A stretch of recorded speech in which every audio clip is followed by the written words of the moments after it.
Baiklah,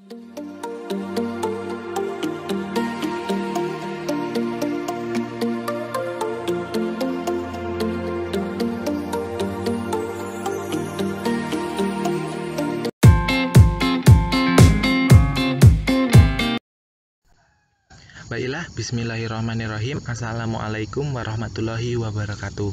Perkenalkan, nama saya Ivan Julianto, NPM A1L019007 dari Program Studi Bimbingan dan Konseling semester 3A, Fakultas Keguruan dan Ilmu Pendidikan Universitas Bengkulu.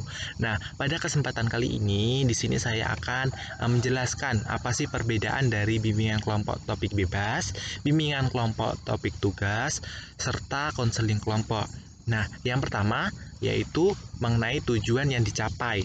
Nah, bimbingan kelompok ini yang bertopik bebas memiliki tujuan untuk penguasaan informasi untuk tujuan yang lebih luas. Sedangkan topik tugas yaitu bertujuan untuk pengembangan pribadi, pembahasan masalah atau topik-topik umum secara luas dan mendalam yang bermanfaat bagi para anggota kelompok.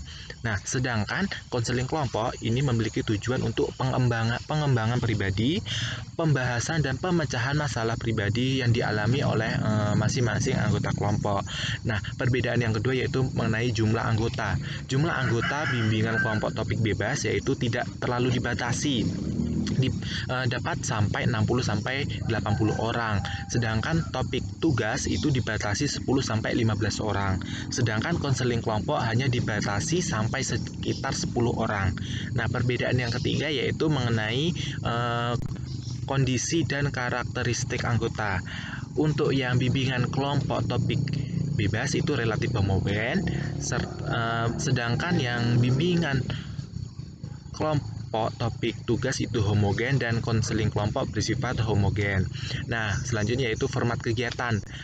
Bimbingan kelompok topik tugas itu yaitu berupa klasikal atau lebih luas, sedangkan bimbingan kelompok topik tugas itu kelompoknya bersifat kecil, sedangkan konseling kelompok formal kegiatannya itu berupa kelompok kecil. Nah, selanjutnya yaitu perbedaan yang kelima, yaitu mengenai peranan anggota atau kelompok. Peranan anggota kelompok pada bimbingan kelompok topik bebas itu menerima informasi untuk kegunaan tertentu. Sedangkan bimbingan kelompok topik tugas yaitu peranan anggota kelompok itu aktif untuk membahas permasalahan atau topik umum tertentu yang hasil pembahasnya itu berguna bagi para anggota kelompok. Selanjutnya, berpartisipasi aktif dalam dinamika interaksi sosial, menyumbang masalah, menyerap berbagai informasi untuk diri sendiri. Nah, sedangkan untuk peranan anggota kelompok pada konseling kelompok itu aktif untuk membahas permasalahan tertentu atau masalah pribadi dalam membantu memecahkan masalah kawan sekelompok, serta berpartisipasi dalam dinamika interaksi sosial dan menyumbang bagi pemecahan masalah pribadi kawan kelompok atau menyerap berbagai informasi saran yang telah dikemukakan. Selanjutnya yaitu perbedaan yang keenam yaitu mengenai suasana interaksi. Suasana interaksi pada bimbingan kelompok topik bebas yaitu menolong atau dialog terbatas atau dangkal, hanya sekedar pengulasan saja.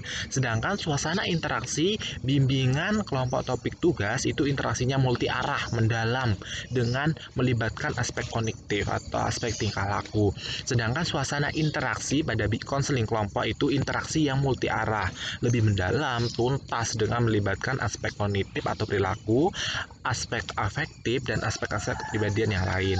Perbedaan yang ketujuh yaitu tentang sifat isi pembicaraan. Sifat isi pembicaraan dari bimbingan kelompok topik bebas itu umum atau tidak rahasia. Sedangkan di bimbingan kelompok topik tugas itu umum tidak rahasia juga, sama seperti bimbingan kelompok topik bebas. Sedangkan di konseling kelompok sifat dan pembicaraan itu sangat pribadi atau rahasia. Yang kedelapan yaitu lama dan frekuensi kegiatan. Lama dan frekuensi kegiatan dalam bimbingan kelompok topik bebas itu kegiatan berakhir apabila informasi telah disampaikan. Jika bimbingan kelompok topik tugas itu lama dan frekuensi kegiatannya berkembang sesuai dengan tingkat perubahan atau pendalaman masalah topik. Sedangkan konseling kelompok lama dan frekuensi kegiatannya itu berkembang sesuai dengan tingkat pendalaman dan penuntasan pemecahan masalah. Nah, Perbedaan yang kesembilan yaitu mengenai tahap akhir atau evaluasi. Evaluasi bimbingan kelompok topik bebas ini yaitu dapat tanpa dievaluasi. Sedangkan bimbingan kelompok topik tugas itu evaluasi prosesnya keterlibatan anggota. Sedangkan evaluasi isinya ke dalam pembahasan serta evaluasi dampaknya itu berupa pemahaman dan dampak kegiatan terhadap anggota. Sedangkan konseling kelompok itu evaluasinya berupa evaluasi proses, isi, dan dampak juga, yang hampir sama dengan bimbingan kelompok topik tugas. Yang terakhir yaitu perbedaan yang ke-10 yaitu tentang pelaksanaan. Pelaksanaan pada bimbingan kelompok topik bebas ini dilaksanakan oleh guru pembimbing atau narasumber lain. Sedangkan untuk bimbingan kelompok topik tugas dan konseling kelompok itu sama, yaitu diselenggarakan oleh konselor. Nah, mungkin hanya ini mengenai perbedaan bimbingan kelompok topik tugas bebas dan konseling kelompok. Akhir kata, wassalamualaikum warahmatullahi wabarakatuh.